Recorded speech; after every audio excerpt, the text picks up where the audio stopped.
Hola, buenos días. Soy Roberto Bastante, una vez más con ustedes después de tiempo. Quisiéramos personalizar mucho este mensaje en este día especial, Día del Padre, como se celebra aquí en nuestro país, en el Perú, pero esperando llegar sin límite a cualquier lugar donde abra la palabra de Dios. ¿Por qué reenfocándome hoy? Porque esperamos que tú personalices este mensaje. Y comienzo con Jesús hablándole a la gente como solía ser. Y él recibe dos invitados que vienen de alguna manera enviados por un hombre que está preso. Su pregunta es muy importante. ¿Eres tú el que había de venir o esperaremos a otro? Jesús dice, vengan, vean, oigan, los ciegos ven, los cojos caminan, los leprosos son limpiados, los sordos oyen, los muertos resucitan y a los pobres les es anunciado el Evangelio. Los 4 evangelios de la Biblia hablan de este hombre excepcional que está purgando una prisión injusta. Y los evangelios enseñan por lo menos 3 características de ese hombre, escucha bien, en función del tiempo, no lo olvides. Primer lugar, un diseño de vida anterior al tiempo. ¿Y quién hace ese diseño? Es Dios. Dios es el que diseña el plan personal y es anterior, es decir, lo fijó, lo diseñó en la eternidad. La palabra de Dios dice en Lucas 1:15, porque él será un gran hombre delante del Señor. Jamás tomará vino ni licor y será lleno del Espíritu Santo aún desde su nacimiento. Otras versiones van a decir, aún desde el vientre de su madre. Como veremos, esta persona, este hombre, tenía 2 grandes características en su diseño original, en su diseño personal. Primero, iba a ser grande delante de Dios y en segundo lugar, iba a tener la llenura del Espíritu Santo aún desde el vientre de su madre. Luego, la Biblia nos muestra que Dios también en la eternidad le habla al Hijo y le dice, yo estoy por enviar mi mensajero delante de ti, el cual preparará el camino. ¿Quién era ese hombre? Nada menos que Juan, llamado el Bautista. Claro que cuando tú y yo nos confrontamos con la estatura personal y moral de Juan el Bautista, nos entra una idea de inferioridad muy marcada en el corazón, ¿no es cierto?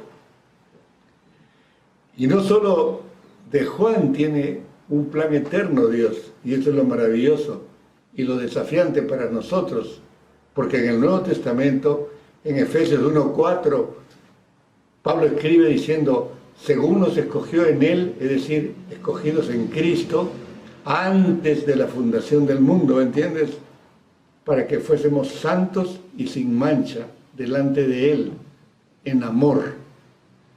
Por favor, pesa cada palabra que va escribiendo el apóstol.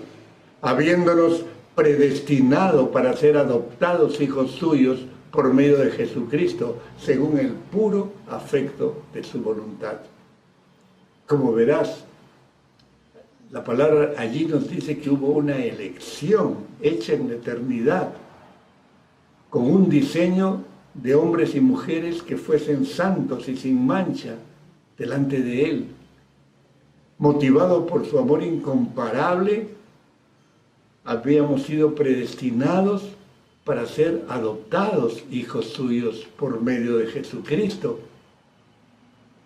Y ese texto ya confronta este pensamiento llamado occidental y cristiano que proclama que todos somos hijos de Dios.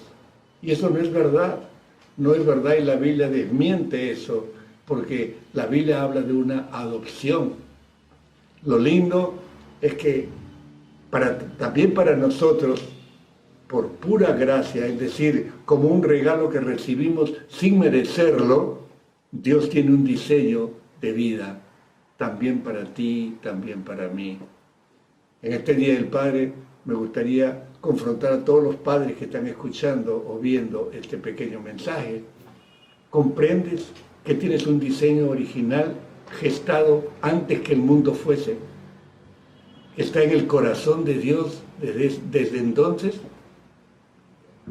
¿Pensaste que en algún momento de tu vida tú tenías que ser adoptado como hijo porque solamente alcanzabas a ser una criatura de Dios?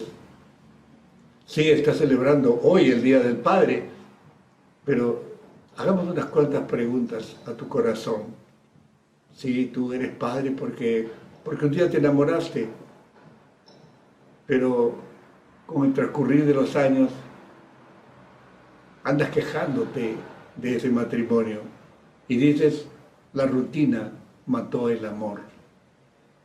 La pandemia que todos padecemos hoy en día quizás causa dolor para ti. Los problemas crecen con el encierro porque los niños se aburren, los jóvenes quieren salir y a eso se suma los otros temores por nuestra salud, el contagio y demás, incertidumbres de corte económico, qué pasará con nuestro empleo, con nuestro negocio, con la forma de ganarnos la vida y otros tantos factores que llenan de dudas nuestra mente. Pero lo que no debemos olvidar es que hay un diseño original para ti y para mí, un diseño hecho en la eternidad que trasciende el tiempo. ¿Te das cuenta? Y eso es lo más importante de esta característica que traía Juan en su vida y que es perfectamente válida para cada uno de nosotros. En segundo lugar, no solamente habla de que tenemos un diseño original de Dios para con cada uno de nosotros, que lo podemos comprobar con la peculiaridad de nuestro ser. En tus dedos tienes unas huellas digitales que no se repiten, que nunca se han repetido, ni se repetirán. Eso marca esa creación pero tan personal que Dios ha hecho de tu vida. Y así como tienes una huella peculiar para ti, también Dios tiene un diseño especial para ti. Pero cuando tú entras en la corriente del mundo, cuando naces, entonces el mundo y el tiempo están comenzando para ti. Y Dios espera que tengas un desarrollo de vida. ¿Y sabes qué? Eso concierne también a tu familia. Dios desea, Dios planea un desarrollo familiar de vida para ti. Mira por un instante la familia de Juan el Bautista, para que veas cómo se gestó. ¿Quién era el padre de Juan? El padre de Juan se llamaba Zacarías. Era un sacerdote. Los sacerdotes, lo digo por delante porque es importante, eran parte de un decreto de Dios y eran hereditarios. O sea, que la familia de Dios estaba absolutamente enfocada en vivir para servir a Dios. Ese era el diseño. Y este sacerdote, lo podemos llamar, era un sacerdote, pero incrédulo. Sí, tenía una vida piadosa, servía en el templo muy bien toda su vida, porque había nacido sacerdote y moriría como tal. Y estaba casado con una mujer igualmente piadosa como él, pero ella tenía un problema, era estéril. Y un día él entra al templo porque le tocaba ministrar, y allí tiene una experiencia que lo sobrecoge por la sorpresa. Se le presenta el ángel Gabriel con un mensaje que trae del cielo y le dice: Zacarías, Dios ha oído tus oraciones.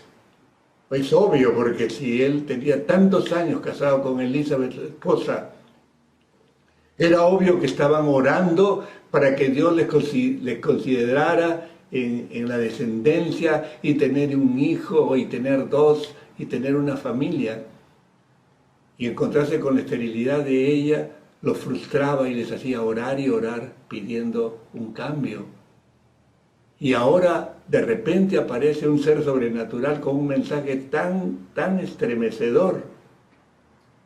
Y el anciano no cree. No cree porque en el fondo tiene un pensamiento racional adecuado a los que no conocen a Dios y no saben la parte sobrenatural de la vida. Entonces para él la mujer estéril es estéril. Nació sin posibilidad de tener criatura, de tener hijos. Entonces, él ora, pero en el fondo de su corazón no espera el milagro. Ahora el milagro se presenta, Dios ha oído tus oraciones y él no cree. El ángel le dice, bueno, por tu incredulidad vas a permanecer mudo los 9 meses del embarazo de tu esposa. Y en el momento en que el niño nace, le traen el niño a Zacarías. Zacarías está mudo. Todo el mundo sabe que ha tenido un encuentro con el Señor, pero no saben de qué manufactura, de qué orden. Pero no habla todos esos meses.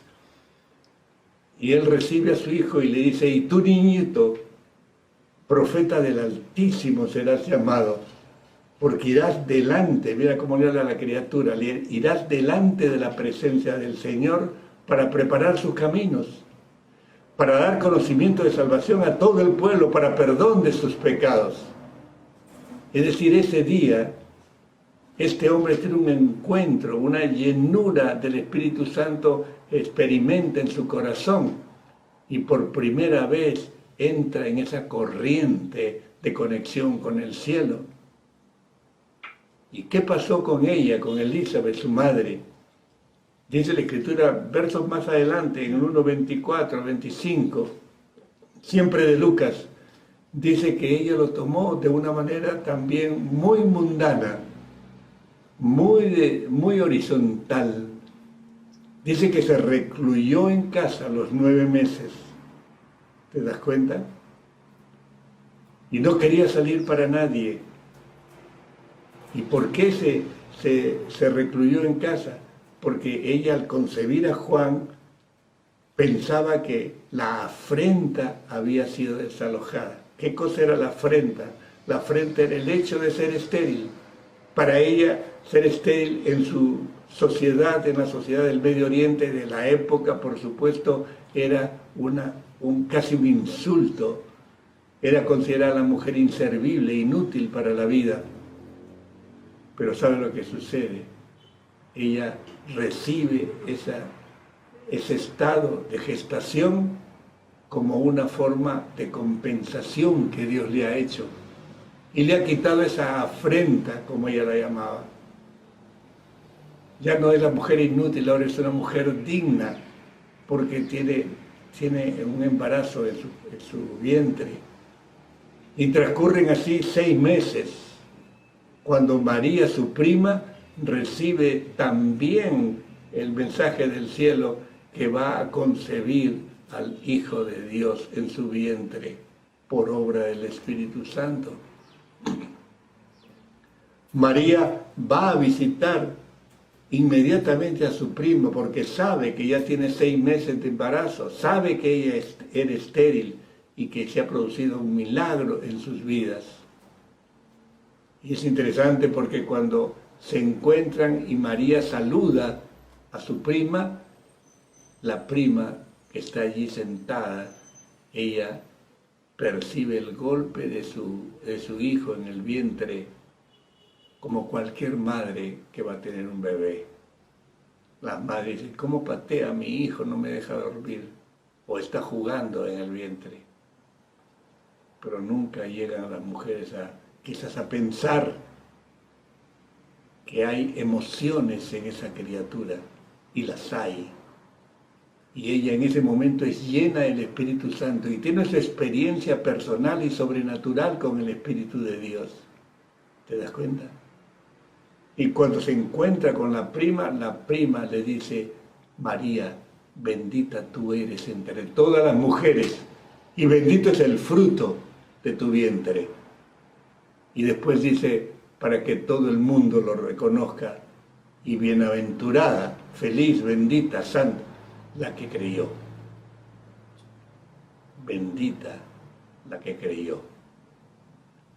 Y ella se pregunta, como dicen los versos 43 y 44, ¿por qué se me concede a mí que la madre de mi Señor venga a mí?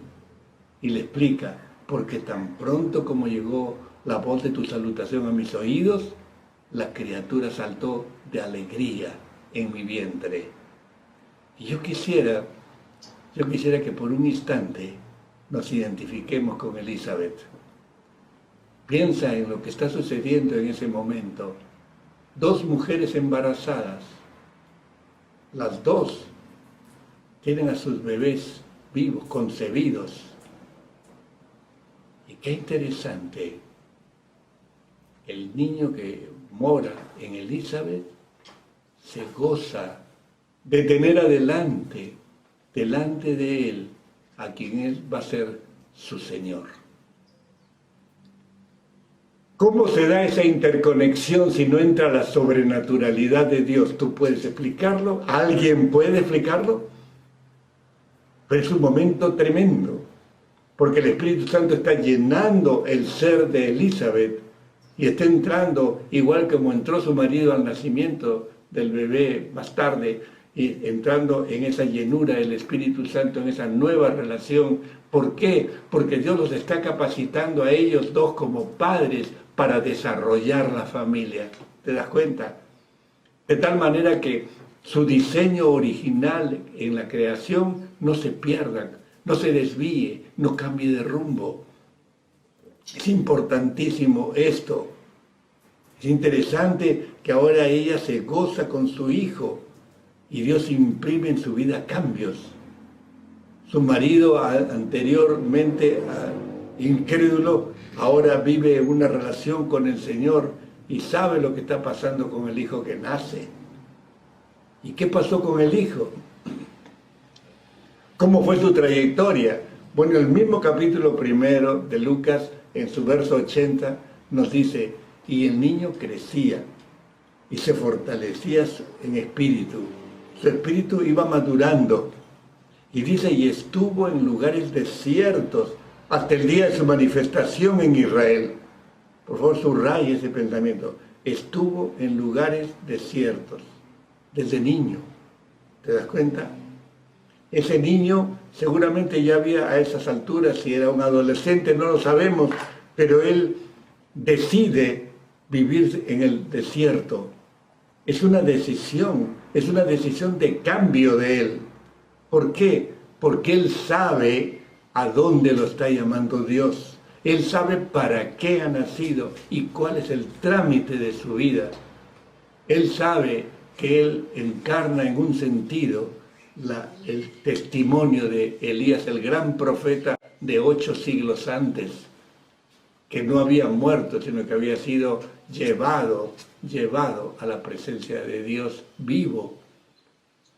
Y la Escritura nos muestra que a un adolescente que se va a vivir al desierto y tiene sus implicaciones, porque como tú sabes, él era hijo de un sacerdote y era sacerdote, pero él allí cambia el rumbo de su vida y se queda en el desierto viviendo. ¿Te das cuenta? Y se viste como Elías, come como Elías, vive en el desierto como Elías. Y en el futuro va a ver que la gente sale de las ciudades y de todo lugar van al desierto a buscar una palabra de paz, de esperanza que él podía darles. Él se da cuenta que no va a ser sacerdote, sino profeta. Y hasta el final de los días nunca perdió su percepción de su llamado. Eso es lo que hace cuando una familia se desarrolla según los planes de Dios. Pero fue necesario que papá y mamá hicieran cambios. Fue necesario que el propio hijo, Juan el Bautista, decidiera cambiar también ese curso natural que lo llevaba a ser un sacerdote para ser un profeta de Dios. ¿Y qué profeta? Y eso nos lleva a nosotros a pensar en esa gran declaración de él, que la repetía seguramente con frecuencia, porque muchas veces vieron aparecer a Jesús, que comenzaba su ministerio, y Jesús tenía, al parecer, a los ojos humanos, mayor éxito, porque más gente se bautizaba con los discípulos de Jesús que con los de Juan. Pero él no siente celos, ni cosa que se le parezca. Él tenía una frase. Él decía, es necesario que él crezca y que yo mengüe. Así lo escribe el apóstol Juan. ¿Por qué? Porque Dios obra, escúchame bien, Dios obra en toda familia proclamando este principio espiritual.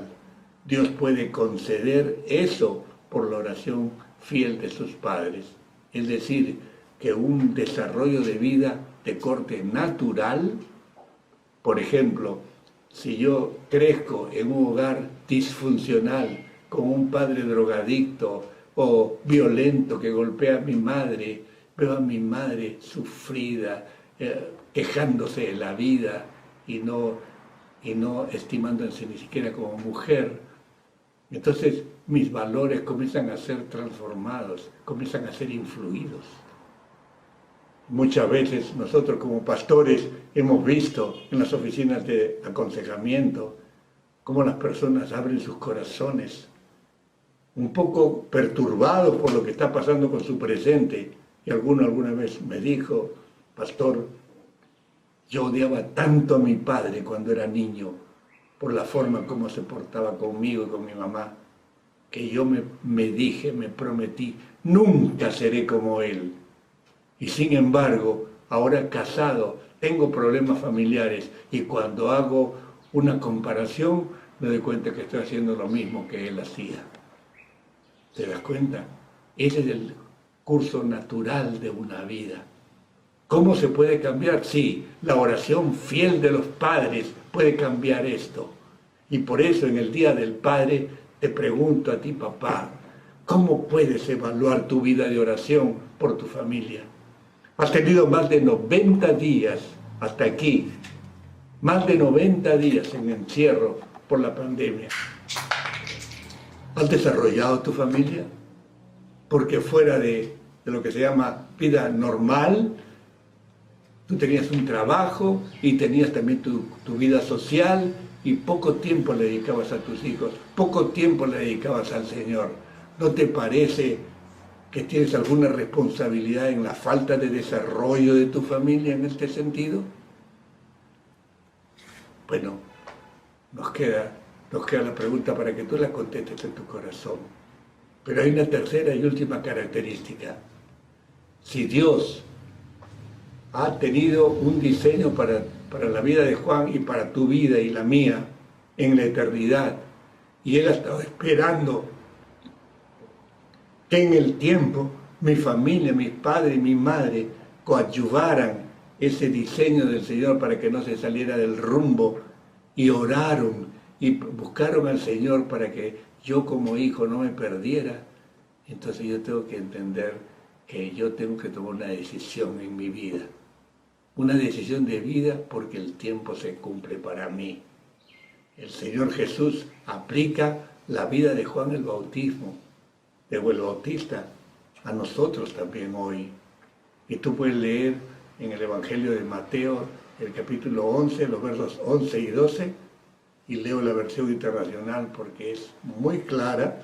Dice así: les aseguro que entre los mortales no se ha levantado nadie más grande que Juan el Bautista. Sin embargo, el más pequeño en el reino de los cielos, en la esfera de arriba, es más grande que él.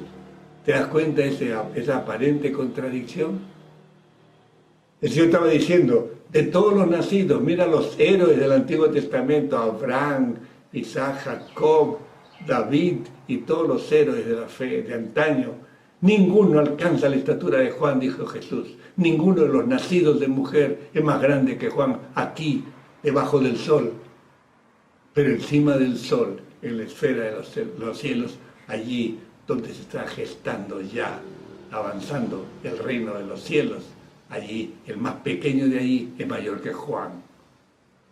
Y entonces tú dirás, ¿cómo serán esos seres? Bueno, la Biblia dice, en enseñanza del mismo Señor Jesús, en ese pasaje, desde los días de Juan el Bautista, mira el peso específico de ese hombre. Hasta ahora, habla del tiempo, el reino de los cielos ha venido avanzando contra viento y marea, y los que se esfuerzan logran aferrarse al reino, logran aferrarse a él. ¿Qué está diciendo Jesús? Todos los profetas, dice, y la ley, profetizaron hasta Juan. Juan pertenece entonces al antiguo pacto que Dios hizo con el pueblo de Israel. Israel era su pueblo y ahora ya no, ahora ha dejado el paso a la iglesia por un tiempo, por supuesto. Pero como miembro del antiguo pacto, él venía a preparar la venida de Cristo. Pero los discípulos de Cristo, hoy como ayer, es decir, en todo tiempo, pertenecemos al reino de los cielos, al nuevo pacto. Y en ese sentido quiero decirte, hermano, tú y yo somos más grandes que Juan Bautista. Pero para eso necesitamos ser verdaderos discípulos, no religiosos, como el padre de Juan, que podía estar en el templo, pero no creía en la sobrenaturalidad de la vida. Juan Bautista enseña preparando a la gente, pero ¿cómo le enseña? Él tiene que entender esto, que te lo digo en términos generales. Él tiene que entender primero que la humanidad entera vive su infancia espiritual. Y eso es lo que lleva a tener el mensaje que tuvo Juan. Mira lo que dice Lucas, el capítulo 3, los versos 8 y 10. Él les decía, produzcan frutos que demuestren arrepentimiento. La gente le contestaba, Juan, entonces, ¿qué debemos hacer? Le preguntaba a la gente. Cada uno de ellos venía, yo soy publicano, yo soy soldado, y ¿qué tengo que hacer? ¿Qué podemos hacer frente a esta realidad? Y Juan les corregía la conducta. ¿No tienes compasión? Si tienes 2 túnicas, dale una al que necesita. Y así. Si tú eres un soldado, no le robes a la gente. Si tú eres publicano, no le cobres de más los impuestos. Estaba preparando la venida del Señor. ¿Por qué? Porque Juan era consciente de que el pueblo de Dios vivía su propia infancia espiritual. ¿Y eso cuándo se acabó? Cuando llegó Jesucristo. El Nuevo Testamento nos lo enseña. Mira la epístola a los Gálatas, el capítulo 4, los versos 3 y 4. Allí Pablo dice, así también nosotros, es decir, nosotros los judíos, cuando éramos niños, no está hablando de su edad cronológica, sino está hablando de esa inmadurez espiritual, de esa infancia espiritual. Cuando éramos niños estábamos bajo la esclavitud de los rudimentos del mundo. ¿Y cuáles eran los rudimentos del mundo que enfrentaba Israel? Bueno, era el peso de la ley de Dios que condenaba todo pecado. Entonces todo judío, fuera niño, joven, adulto, anciano, estaba esclavizado por la ley antes de la llegada de Jesús.